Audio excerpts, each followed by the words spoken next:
سامنے حضرت آدم علیہ السلام و تسلیم کی باڈی تیار ہے، سارے فرشتے باڈی کو دیکھ چکے ہیں۔ بعد میں باری کس کی ہے؟ شیطان کی، جس کا نام ابلیس ہے۔ وہ ابلیس آ کر کے سر سے لے کر پاؤں تک دیکھتا جا رہا ہے، دیکھتا جا رہا ہے، دیکھتا جا رہا ہے۔ فرشتوں نے پوچھا ابلیس کیا دیکھتے ہو؟ کہنے لگا کہ میں سر سے لے کر پاؤں تک باڈی کو دیکھ رہا ہوں، کیا تم کو سمجھ میں آیا؟ کہ سمجھ میں تو کچھ نہیں آیا، لیکن میں نے اس کے سینے پہ غور کیا، سینے میں بائیں طرف ایک جگہ خالی ہے۔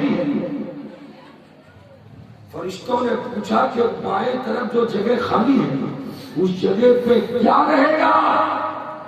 ابلیس دور تک سوچ رہا تھا۔ کیوں سوچ رہا تھا؟ قرآن سنیے، سنیں گے آپ لوگ؟ سنیں گے؟ اللہ تبارک و تعالیٰ نے قرآن پاک میں فرمایا وَإِذْ قَالَ رَبُّكَ لِلْمَلَائِكَةِ إِنِّي جَاعِلٌ فِي الْأَرْضِ خَلِيفَةً۔ اللہ تعالیٰ نے فرشتوں سے فرمایا فرشتوں میں زمین پہ اپنا خلیفہ بنانا چاہتا ہوں۔ بولے سبحان اللہ۔ خلیفہ، میرے رسول کے پہلے خلیفہ کا نام ابو بکر، میرے رسول کے دوسرے خلیفہ کا نام حضرت عمر، میرے رسول کے تیسرے خلیفہ کا نام حضرت عثمان، میرے رسول کے چوتھے خلیفہ کا نام حضرت علی۔ پیار سے بولیے، بولیے۔ حضرت خواجہ غریب نواز کے پہلے خلیفہ کا نام قطب الدین بختیار کاکی، ان کے بولیے۔ حضرت دولہا میاں کے خلیفہ کا نام حضرت مسرور ملت، اور حضرت مسرور ملت کے خلیفہ کا نام حضور سرکار خواجہ مسعود ملت۔ حضرت نبی بھی اپنا خلیفہ بناتا ہے، ولی بھی اپنا خلیفہ بناتا ہے۔ رب فرماتا ہے میں زمین پہ اپنا خلیفہ بنانا چاہتا ہوں۔ فرشتوں نے عرض کیا تھا پروردگار تیری عبادت کے لیے ہم کافی ہیں، تیری تسبیح پڑھتے ہیں، تیری حمد بیان کرتے ہیں، تجھے سجدہ کرتے ہیں، تیرے لیے رکوع کرتے ہیں، اے میرے مولا تو خلیفہ کیوں بنائے گا؟ رب نے فرمایا تھا انی اعلم ما لا تعلمون، جو میں جانتا ہوں وہ تم نہیں جانتے۔ یہ بات شیطان کے دل و دماغ پر تھی کہ کوئی اللہ کا خلیفہ ہوگا، اور جب خلیفہ ہوگا میرا تو کام ہوگا بہکانے کا، مگر خلیفہ بہکنے نہیں دے گا، بہکنے نہیں دے گا۔ اس لیے وہ جانتا تھا کہ سر ہے تو ہے، ہاتھ ہے تو ہے، انگلیاں ہے تو ہے، آنکھ ہے تو ہے، ناک ہے تو ہے، کان ہے تو ہے، پیر ہے تو ہے، سب اپنی جگہ، مگر یہ سینے میں بائیں طرف جگہ کیوں خالی ہے؟ معلوم ہوتا کہ بائیں طرف کوئی دھڑکنے والی چیز خدا رکھنے والا ہے، کوئی انمول چیز خدا رکھنے والا ہے، جس چیز کی بنیاد پر انسان گھٹیا سے گھٹیا کام بھی کرے گا، اور اس چیز کی بنیاد پر انسان اچھا سے اچھا کام بھی کرے گا۔ ٹھہر جاؤ خاص کول کی دھرتی پر آنے والوں، میں آپ سے پوچھنا چاہتا ہوں انسان سنیما دیکھنے کب جاتا ہے؟ جب اس کا دل کہتا ہے کہ فلم دیکھنا چل۔ انسان گالی کسی کو کب دیتا ہے؟ جب دل کہتا ہے فلاں کو گالی دے۔ انسان کسی کا سامان کیوں چوری کرتا ہے؟ جب دل کہتا ہے فلاں کا سامان چوری کر، لیکن اس کے علاوہ اچھائی میں آ جاؤ۔ انسان نماز پڑھنے کب جاتا ہے؟ جب اس کا دل کہتا ہے کہ نماز پڑھ۔ انسان روزہ کب رکھتا ہے؟ جب اس کا دل کہتا ہے کہ روزہ رکھ۔ انسان حج کرنے کب جاتا ہے؟ جب اس کا دل کہتا ہے کہ حج کر۔ انسان دان کب کرتا ہے؟ جب اس کا دل کہتا ہے کہ دان کر۔ پتا چلا سر سے لے کر پاؤں تک پوری باڈی کلیئر ہے، اور دل کیپٹن ہے، کیپٹن جدھر لے جائے گا باڈی ادھر جائے گی۔ شیطان سمجھ گیا تھا کہ سینے کے اندر چھپ کے رہنے والا وہ دل ہے، دل یہ آدم ہے، ان کے سینے میں جو دل ہوگا وہ جب دھڑکے گا تو کسی اور کے لیے نہیں، پیدا کرنے والے خدا کی محبت میں۔ پیار سے بولو سبحان اللہ، سن کے بولو سبحان اللہ۔ اب آؤ مجھ کو سوال کا جواب دو۔ حضرت آدم کا دل تڑپا تھا، خدا کی یاد میں تڑپا تھا۔ حضرت نوح کا دل تڑپا تھا، خدا کی یاد میں تڑپا تھا۔ حضرت موسیٰ کا دل تڑپا تھا، خدا کی یاد میں تڑپا تھا۔ حضرت عیسیٰ کا دل تڑپا تھا، خدا کی یاد میں تڑپا تھا۔ اور آخری پیغمبر ہمارے اور آپ کے رسول مکہ کی دھرتی پر جب غار حرا میں تشریف لے گئے، 3 دنوں تک میرے مصطفیٰ غار حرا میں پہاڑ کے اوپر سر کو زمین پہ رکھ کے جب اللہ کی طرف مائل ہوئے، نماز کا حکم آیا نہیں تھا، قرآن کا حکم آیا نہیں تھا، روزے کا حکم آیا نہیں تھا، سر کو زمین پہ رکھ کے کیا کر رہے تھے رسول؟ راوی لکھتا ہے میرے رسول جب سر کو زمین پہ رکھے تھے تو نبی کا دل تڑپ رہا تھا، آواز آ رہی تھی اللہ اللہ اللہ اللہ۔ اے لوگوں تم بھی اپنے گھر میں خدا کو یاد کر کے مصلی بچھا دو اور بچھا کر کے روزانہ 100 مرتبہ اللہ اللہ اللہ اللہ اگر پکارو گے تو تمہارے گھر سے بے برکتی دور ہو جائے گی، رحمتوں کا خزینہ۔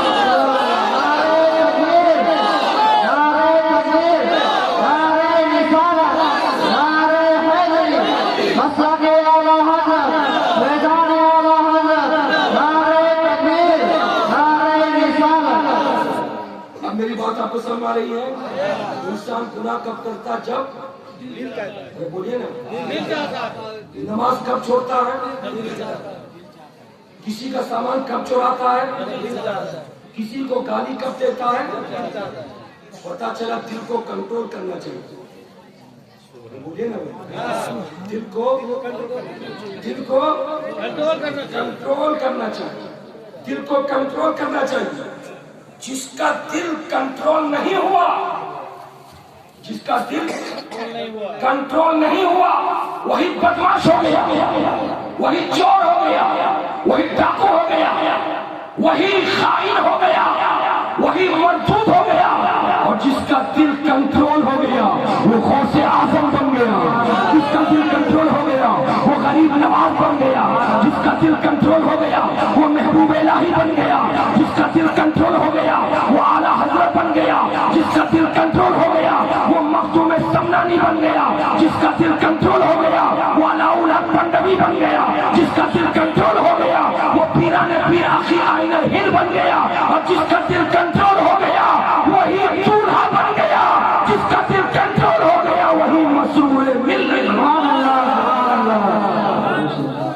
پتا چلا کہ دل کو کنٹرول کرنا یہ کمال ہے۔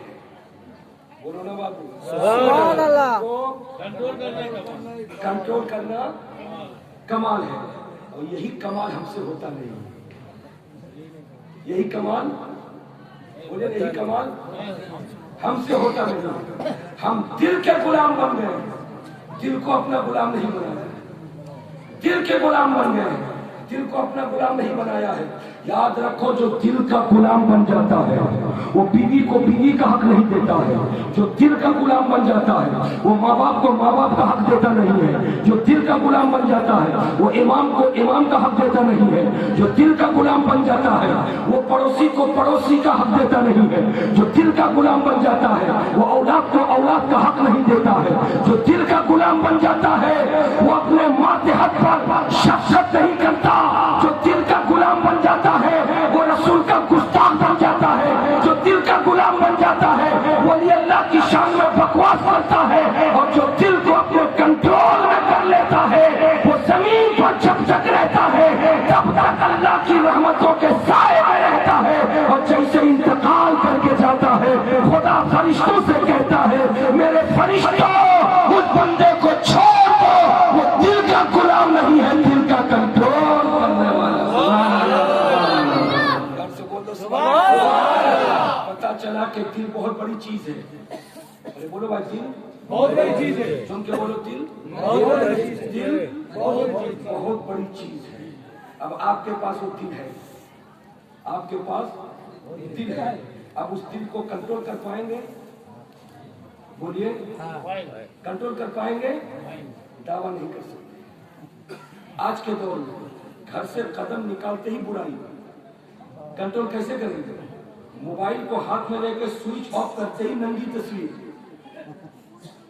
بولیے دل کو کنٹرول کیسے کریں گے؟ گھر سے باہر نکلتے گاڑی پہ اٹھتے ہی بے حیا لباس پہن کر کے بہت ساری عورتیں گاڑی کے اندر, آنکھ بند کر لیا, دل کو کنٹرول میں رکھا مگر رہا نہیں گیا, پھر ذرا آنکھ کھول کے دیکھ لیا. دل کو کنٹرول کیسے کریں؟ آج کے اس خاص کور کی دھرتی پر مجھ کو آپ کے سامنے رکھنا ہے کہ دل کنٹرول کب ہوگا. بولیے پیار سے دل کنٹرول کب ہوگا, دل کنٹرول کیسے ہوگا؟ اس کے لیے ہم کو جانا پڑے گا صحابہ کی زندگی تک, اس کے لیے ہم کو جانا پڑے گا اہل بیت اطہار تک, اس کے لیے ہم کو جانا پڑے گا بغداد کے غوث تک, اس کے لیے ہم کو جانا پڑے گا اجمیر کے خواجہ تک, اس کے لیے ہم کو جانا پڑے گا محبوب الہی کے آستانے تک, اس کے لیے ہم کو جانا پڑے گا صابین پاک تک, اس کے لیے ہم کو جانا پڑے گا پیران پیر تک, اس کے لیے ہم کو جانا پڑے گا کچھوجا مقدسہ تک, اس کے لیے ہم کو جانا پڑے گا بریلی و مارہا تک, اس کے لیے ہم کو جانا پڑے گا کٹرا شریف تک. ہم کو دیکھنا ہوگا ان اللہ والوں نے دل کو کنٹرول کیسے کیا ہے. اس لیے کہ چھوٹا جب کسی بڑے کو دیکھتا ہے تو سیکھ لیتا ہے. اگر ہم دل کو کنٹرول میں لانا چاہیں تو ہم کو دوسروں کو دیکھ کر کے سیکھنا ہوگا. اور ذہن قریب کرو, آپ کے سامنے یہ پوائنٹ ہے کہ دل کو کنٹرول کرنا ہے.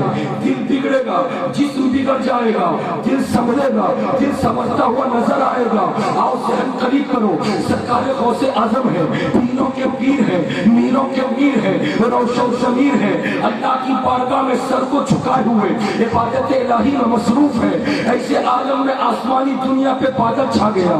جیسے بادل چھایا سرکار غوث اعظم نے بادل کو دیکھا, دیکھ ہی رہے تھے کہ بادل سے آواز آئی, عبد القادر تم نے اتنی عبادت کی ہے, تم نے اتنی نمازیں پڑھی ہے, تم نے اتنے سجدے کیے ہیں, تم نے اتنا رکوع کیا ہے کہ تیرا اللہ تجھ سے خوش ہو گیا.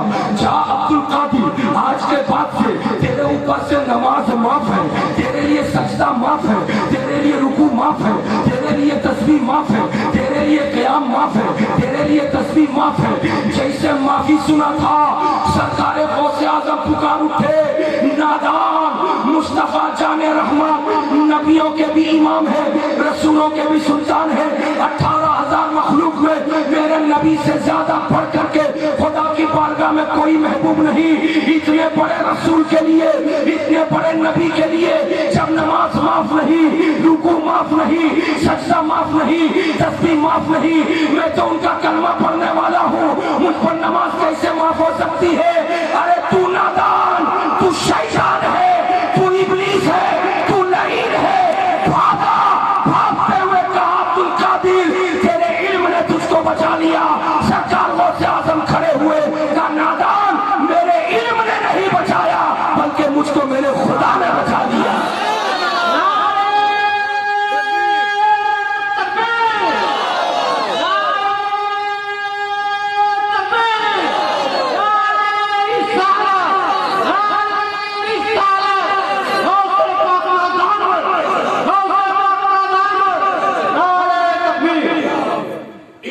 میں کہنا چاہتا ہوں جو بندہ دل کو خدا کے سپرد کر دے گا اس کا دل سمجھتا نظر آئے گا, اس کا دل کنٹرول ہوتا ہوا نظر آئے گا.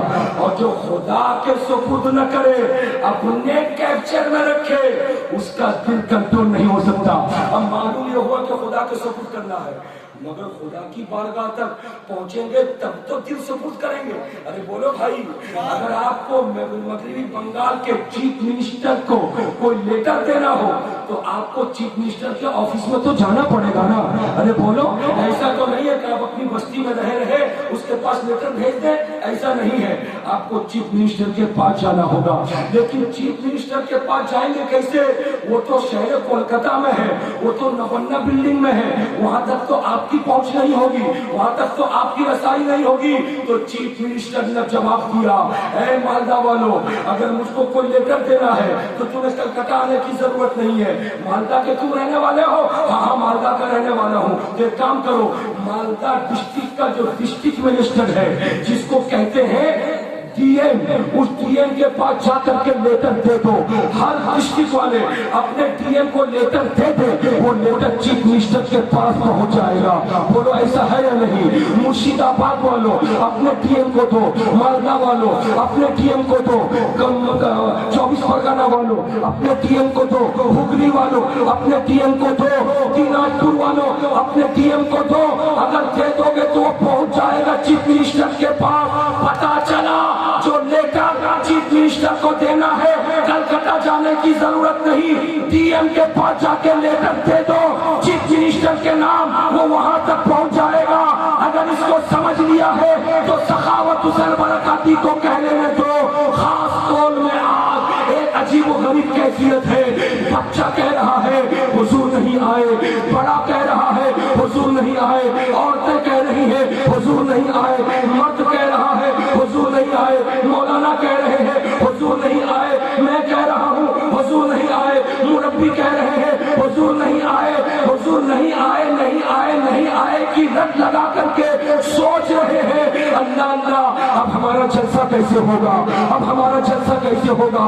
تو سنو، خدا نے دو چیزیں بنائی ہے، ایک جسم ہے ایک روح ہے. جو حضور آنے والے تھے وہ جسم کے ساتھ آنے والے تھے جن کا نام مسعود ہے، لیکن حضور مسعود ملت جسم کے ساتھ تو نہیں آئے. میرا ایمان کہتا ہے ان کے ابا کٹرا میں سوئے ضرور ہے، قبر میں مسرور میاں، لیکن ان کی روح خاص طور میں آج نظر آ رہی ہے، خاص طور میں نظر آ رہی ہے. اور اگر نظر آ رہی ہے تو آؤ اپنے دل کو خدا کے سپرد کرنے کے لیے ہم کہیں نہ جائیں، اسی محفل میں بیٹھے بیٹھے اپنے دل کو سرکار مسرور ملت کے حوالے کر دے، سرکار دولہمیا کے حوالے کر دے، غوث و خواجہ کے حوالے کر دے، اللہ والوں کے حوالے کر دے. جب اللہ والوں کے قبضے میں دل چلا جائے گا تو یہ اللہ والے اللہ کی بارگاہ میں پیش کر دیں گے. یہی وجہ ہے کہ جس کے سر پر کسی پیر کا ہاتھ نہیں ہوتا وہ دل پھیر عاشق ہو جاتا ہے، اور جس کے سر پر کسی پیر کا کسی ولی کا ہاتھ ہوتا ہے وہ دل پھیر عاشق نہیں ہوتا، وہ مصطفیٰ جان رحمت کا سچا غلام. سبحان اللہ سبحان اللہ. پیار سے بولیے سبحان اللہ سبحان اللہ. ماشاء اللہ ماشاء اللہ. میری سمجھ میں آ گئی آپ کو؟ اسی لیے آدمی مرید ہوتا ہے، اسی لیے اپنا سب کچھ پیر کے حوالے کر دیتا ہے، ٹھیک ہے. لیکن میں دیکھتا ہوں بہت سارے ایسے مرید ہیں جو مرید تو نام کے ہو گئے لیکن کام ایسا کر رہے ہیں کہ دوسرے لوگ دیکھتے ہیں تو ان کو آگ دلاتے ہیں، ارے مرید ہو کے بھی ایسا کام کرتے ہو؟ بولو ایسا ہے کہ نہیں ہے؟ بولو ایسا ہے کہ نہیں ہے؟ پیر کے ہاتھ میں ہاتھ جب دیا تھا تو پیر نے کہا تھا کہ ہر وقت کی نماز پابندی سے پڑھنا، جی حضور پڑھوں گا، لیکن مرید ہونے کے بعد نماز نہیں پڑھ رہے. پیر کے ہاتھ میں جب ہاتھ دیا تھا تو پیر نے کہا تھا کہ تمام خرافات اور ناجائز کام سے بچوں گا، ہاں حضور بچوں گا، لیکن جیسے وہ بیٹے کی شادی کرتا ہے ویسے پیر لمبا کر کے اپنے سمجھی سے کہتا ہے کہ مجھ کو گاڑی بھی چاہیے، مجھ کو باڑی بھی چاہیے، مجھ کو گھوڑا بھی چاہیے، مجھ کو ہاتھی بھی چاہیے. بیٹی کو دینا ہے بہو بنا کر کے تو تم کو فریج بھی دینا ہے، تم کو اے سی بھی دینا ہے. میرا بیٹا اپنے پسند کا کپڑا خریدے گا جس کے لیے 3 لاکھ روپے تم کو دینا ہوگا. میرے بیٹے کے گلے میں 3 بھری کا سونے کا ہاتھ تم کو دینا ہوگا. میں پوچھنا چاہتا ہوں کہاں گئی تمہاری پیری مریدی؟ ایک غریب باپ جس کی 4 بیٹیاں ہیں، اس کے پاس 4 کٹھا زمین بھی نہیں ہے کہ زمین بیچ کر کے اپنے سمجھی کی فرمائش پوری کرے، لیکن اس کے سامنے جب بیٹے کا باپ لمبی لمبی فرمائش پیش کرتا ہے تو سر ہاتھ کو سر پہ رکھ کے وہ غریب باپ روتا ہے، رو کے کہتا پروردگار تیرے رسول نے کہا تھا کہ جس کے گھر میں بیٹی پیدا ہوتی ہے خدا کی رحمت بن کے آتی ہے، مگر یہ بیٹی کیا آئی ہے میرے لیے زحمت بن کے آ گئی ہے۔ اب میں شادی کیسے کروں گا؟ اب بیٹی کے ہاتھ کو میں ہلدی سے رنگین کیسے، مہندی سے رنگین کیسے کروں گا؟ بیٹی کے چہرے پہ سہرا کیسے باندھوں گا؟ اس کا نتیجہ یہ نکلتا ہے آج ہر بستی میں آپ کو ڈچروں لڑکیاں ایسی ملیں گی جن کی عمر 25 برس ہو گئی، ان کے ہاتھ کو ہتھیلی کو کوئی مہندی سے رنگین کرنے والا نہیں۔ ڈچروں لڑکیاں ایسی ملیں گی کہ ان کا باپ غریب ہے، ان کی شادی کا رشتہ نہیں ہو پا رہا ہے، ان کا بھائی نہیں ہے جو روزگار کر کے لا کر کے اپنی بہن کے ہاتھ کو مہندی سے رنگین کر سکے، اس کی سہیلی 3 بچوں کی ماں بن گئی ہے، مگر یہ بیٹی اب تک کنواری بن کر کے اپنے گھر پہ بیٹھی ہوئی ہے۔ آخر اس کا ذمہ دار کون ہے؟ آؤ سخاوت حسین برکاتی آپ کے سامنے اس معاملے کو رکھتا ہے۔ اگر مرید ہوئے ہو تو اپنے علاقے سے اس برائی کو بھی دور کرو کہ جو باپ اپنے بیٹے کی شادی میں ڈیمانڈ کر کے کچھ لے گا ہم اس کے بارات کا بھی بائیکاٹ کریں گے، ولیمہ کا بھی بائیکاٹ کریں گے۔ بولو ایسا کرنے سے ہوگا یا نہیں ہوگا؟ ارے بولو نا بھائی، ہوگا کہ نہیں ہوگا؟ کہ ہم ولیمہ میں نہیں جائیں گے اور بارات میں بھی ارے بولو بارات میں بھی نہیں جائیں گے، اس لیے کہ ناجائز چیز کا مطالبہ کیا ہے، ناجائز چیز کا مطالبہ کیا ہے۔ مرید ہونے کا مطلب دل دے دیا پیر کو، تو پیر نے تو کہا تھا ناجائز کام نہیں کرنا ہے، اب مرید کرتا نظر آ رہا ہے۔ ایسے میں حالات کیسے بگڑ رہے ہیں، توجہ حاصل کرو۔ آپ پیپر کا مطالعہ کرتے ہیں، اخبار پڑھتے ہیں، موبائل میں آپ نیوز سنتے ہیں، اگر سنتے ہوں گے تو آپ کا کلیجہ دہل جائے گا۔ اس کلیجے کے دہلنے میں آپ کو یہ بات معلوم ہوگی کہ فلاں بستی کی ایک لڑکی بھاگ گئی کسی محلے کے لڑکے کے ساتھ، فلاں کی بیٹی بھاگ گئی کے ساتھ، فلاں کی بیٹی بھاگ گئی، منہ کالا کر کے چلی گئی۔ آخر یہ سننے میں آتا ہے کہ نہیں؟ ارے بولو آتا ہے کہ نہیں؟ اگر آتا ہے تو دل کو تکلیف ہوتی ہے؟ ارے بولو دل کو تکلیف ہوتی ہے؟ انصاف سے کہنا، اگر تم مسلمان ہو اور جیسے تم کو یہ خبر ملے کہ ایک بیٹی اپنے غیر مسلم بوائے فرینڈ کے ساتھ بھاگ گئی تو دل کو چوٹ لگتی ہے کہ نہیں لگتی ہے؟ ارے بولو چوٹ لگتی ہے کہ نہیں لگتی ہے؟ آخر آج یہ نتیجہ کیوں نکلا ہے؟ آخر یہ بیٹی بھاگ کیوں رہی ہے؟ یہ بیٹی بھاگ کیوں رہی ہے؟ منہ کالا کر کے بھاگ کیوں رہی ہے؟ یاد رکھو ایک لڑکا بگڑتا ہے تو صرف خاندان بدنام ہوتا ہے، اور ایک لڑکی اگر بگڑتی ہے تو پورا معاشرہ بدنام ہوتا ہے، پورا علاقہ بدنام ہوتا ہے، پوری سوسائٹی بدنام ہوتی ہے، پوری قوم بدنام ہوتی ہے۔ ایسے عالم میں میں سخاوت حسین برکاتی ایک پیغام دینا چاہوں گا کہ دل کو اگر پیر کے حوالے کر دیے ہو تو پیر کا یہ پیغام ہے کہ رسول اللہ نے 1400 سال پہلے مسلمانوں کو ایک پیغام دیا تھا اور کہا تھا زنا کو مشکل کر دو اور شادی کو آسان کر دو۔ اگر شادیاں آسان ہوں گی، ہلکی ہوں گی تو کسی کے گھر کی بیٹی نہیں بھاگے گی، معاشرہ بدنام نہیں ہوگا۔ جب تک شادی مہنگی رہے گی لڑکیاں بھاگتی رہے گی، مسلمانوں کا سر نیچا ہوتا ہے۔ بولو ایسا ہے یا نہیں ہے؟ جب تک شادی مہنگی رہے گی مسلمان کا سر، بولو نا بھائی، آپ بازار میں سر اٹھا کے بات نہیں کر سکتے ہیں، آپ کو غیر مسلم ٹوک دے گا چپ نادان کہیں کا، ابھی تیرے محلے کی لڑکی کو تو میرا دوست لے کے بھاگ گیا۔ کوئی جواب ہے؟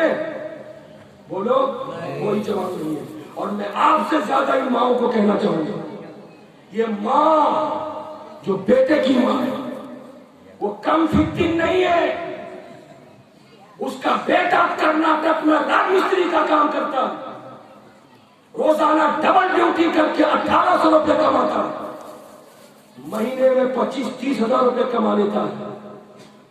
اس بیٹے کو کلمہ بھی یاد نہیں، اس بیٹے کو دعائے قنوت بھی یاد نہیں، اس بیٹے کو آیت الکرسی بھی یاد نہیں، اس بیٹے کو الحمدللہ بھی یاد نہیں، اس بیٹے کو قل اللہ بھی یاد نہیں، اس بیٹے کو ٹرین میں بیٹھنے کے وقت میں کیا دعا پڑھی جاتی ہے سفر کی دعا بھی یاد نہیں۔ مگر ماں یہاں پہ گھوم گھوم کے رشتہ طے کر رہی ہے. ایک فلاں کی بستی میں گئی اور جا کر کے 3 لڑکیوں کو دیکھ کر کے آئی اور کہی کہ نہیں کوئی لڑکی پسند نہیں، سب کالی ہے، سب کالی ہے. ادھر نکل گئی 5 لڑکیوں کو دیکھ کر کے آئی، کہا ایک لڑکی پسند تو ہے مگر اس کا باپ غریب ہے، تو تم کو چاہیے کیا؟ میرے بیٹے کو ہونڈا کا پھٹپھٹیا چاہیے، میرے بیٹے کو ہائی کوالٹی کا پلنگ چاہیے، میرے بیٹے کو 3 بھری کا سونا چاہیے. اگر کوئی محلے کا بزرگ جا کر کے اس عورت کو سمجھائے جس میں حسن اور حسین، سبحان اللہ سبحان اللہ، حسین اور حسن، ہمارا مذہب اسلام ہے خوبصورت، ہمارا دین ہے خوبصورت، ہماری شریعت ہے خوبصورت، ہمارا قانون اسلام ہے خوبصورت. جہاں رسول جنم لیے وہ شہر مکہ ہے خوبصورت. جہاں رسول آرام کر رہے ہیں وہ شہر مدینہ ہے خوبصورت.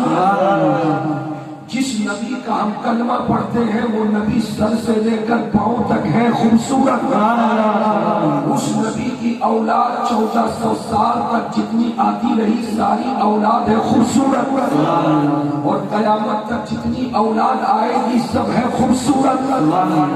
اور اس نبی کا کلمہ پڑھنے والے جتنے دنیا بھر کے ہیں مسلمان سارے مسلمان ہیں خوبصورت. اس لیے کہ مذہب اسلام کے ماننے والوں کو اللہ تبارک و تعالیٰ نے کالا بنایا ہوگا، گورا بنایا ہوگا، سولا بنایا ہوگا. آپ میں کوئی کالا ہے، آپ میں کوئی گورا ہے، آپ میں کوئی سولا ہے، آپ میں کوئی ناٹا ہے، آپ میں کوئی لمبا ہے، آپ میں کوئی موٹا ہے، آپ میں کوئی دبلا ہے. مگر یاد رکھو یہ ناٹا، لمبا، گورا، کالا یہ جسم ہے، جسم باڈی ہے، باڈی. اور یہ باڈی 80 سال کے بعد، 60 سال کے بعد، 70 سال کے بعد، 90 سال کے بعد، 100 سال کے بعد یہ زمین پہ چلی جانے والی چیز ہے. اس لیے اس باڈی کا اعتبار نہیں. اعتبار کس کا ہے؟ اعتبار چاہے مرد ہو، چاہے عورت ہو، چاہے بڑا ہو، چاہے بچہ ہو، چاہے بوڑھا ہو، چاہے جوان ہو، اگر اعتبار ہے تو اس کے باڈی میں سینہ ہے، سینے کے اندر بائیں طرف چھپا ہوا دل ہے. اگر اس دل میں نبی کا عشق ہے تو وہ دل خوبصورت ہے. اور جس کا دل خوبصورت ہوتا ہے غوث کی محبت کا آئینہ ہوتا ہے، خواجہ کی الفت کا آئینہ ہوتا ہے. جب وہ انسان دنیا سے مر کے جاتا ہے تو رحمت خداوندی پکار کر کہتی ہے میرے فرشتوں تم مرنے والے کے کالے گورے ہونے کو مت دیکھو، لمبے اور ناٹے ہونے کو مت دیکھو، دبلے اور پتلے ہونے کو مت دیکھو. میرے خوبصورت نبی کی محبت سے اس نے اپنے دل کو خوبصورت بنا لیا تھا. جنتی بچھونا بچھا دو اس لیے کہ نبی کا عاشق آ رہا ہے، اس بچھونے میں سونے کے لیے آ رہا ہے. تو اس لیے میرے بزرگوں اور دوستوں جب سب ہمارا خوبصورت ہے تو ہماری مسجد کیوں نہ خوبصورت ہے؟ بولیے. اس انجینئر نے جس نے بھی یہ ڈرائنگ کیا ہوگا میں اس انجینئر کے قلم کو بھی سلام کرتا ہوں کہ جس نے اتنی خوبصورت مسجد کی ڈرائنگ کیا اور اتنی خوبصورت مسجد بنائی کہ پورے خاص کوٹ کے لوگ اس مسجد کے سامنے سے روزانہ آتے جاتے ہیں. اس ملکی کے علاقے کے لوگ جو اس بستی سے ان کرتے ہیں تو مسجد کے سامنے سے ہو کے جاتے ہیں.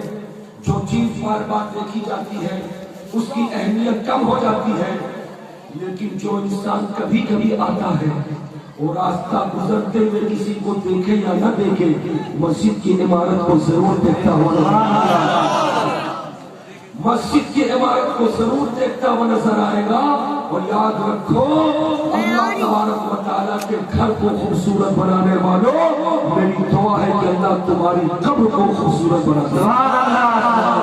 پیار سے بول دو سبحان اللہ, چھوٹ کے بول دو ماشاء اللہ. رات مکرم توجہ حاصل کرو, توجہ حاصل کرو. آپ سر سے لے کر پاؤں تک اپنی باڈی کا جائزہ لیں. خدا نے 2 پیر آپ کو دیے ہیں چلنے کے لیے, 2 ہاتھ دیے ہیں پکڑنے کے لیے, 2 آنکھیں آپ کو دی ہیں دیکھنے کے لیے, 2 کان آپ کو دیے ہیں سننے کے لیے. یہ آپ کی باڈی ہے, لیکن پاؤں کا اعتبار نہیں ہے, ہاتھ کا اعتبار نہیں ہے, آنکھ کا اعتبار نہیں ہے, کان کا اعتبار نہیں ہے. پھر اعتبار کس کا ہے؟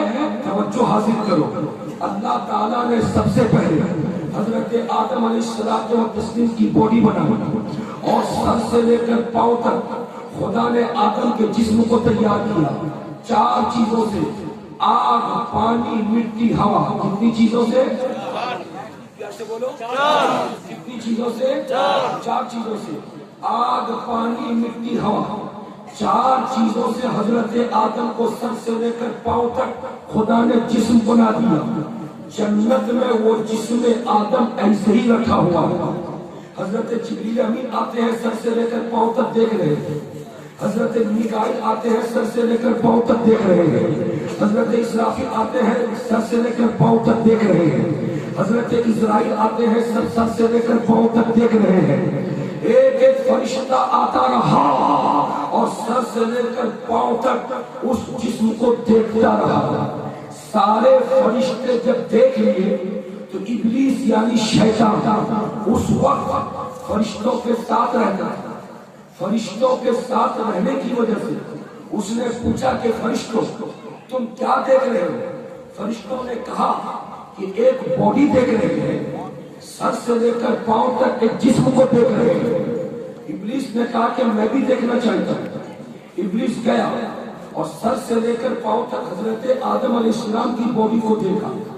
دیکھتے دیکھتے سوچنے لگا. فرشتوں نے پوچھا اے ابلیس تم نے باڈی دیکھی, جس میں آدم کو دیکھا, تم نے کیا پایا؟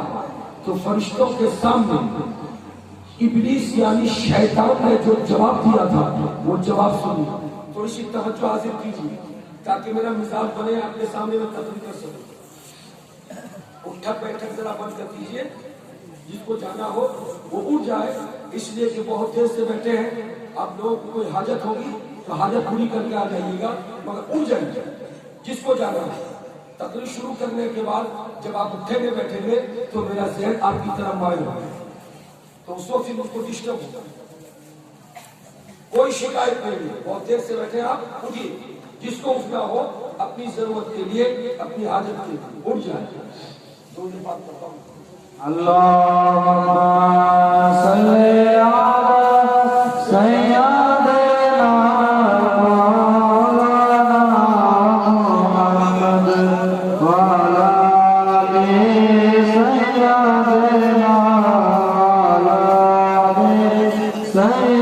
سیدنا. جتنے لوگ بیٹھے ہیں میں سب سے گزارش کروں گا, میری گزارش کو قبول کریں گے آپ؟ بولو بھائی. اب جن کو اٹھنا تھا وہ اٹھ کے چلے گئے, اپنی ضرورت کے تحت گئے ہیں. جن کو آنا ہوگا آئیں گے, جن کو نہیں آنا ہوگا نہیں آئیں گے, کوئی بات نہیں. مگر جو آپ لوگ بیٹھے ہیں ذرا سلیقے سے بیٹھ جائیں تو مجھ کو بولنے میں اچھا لگے. سب لوگ کھڑے ہو کے ذرا سامنے آ کے بیٹھے, ادھر والے کو ذرا کھڑے ہو جائے, سامنے آ کے بیٹھے, کھڑے ہو کے آ جائیے. سب کھڑے ہو کے سامنے آ جائے, سب کھڑے ہو کے سامنے آ جائے.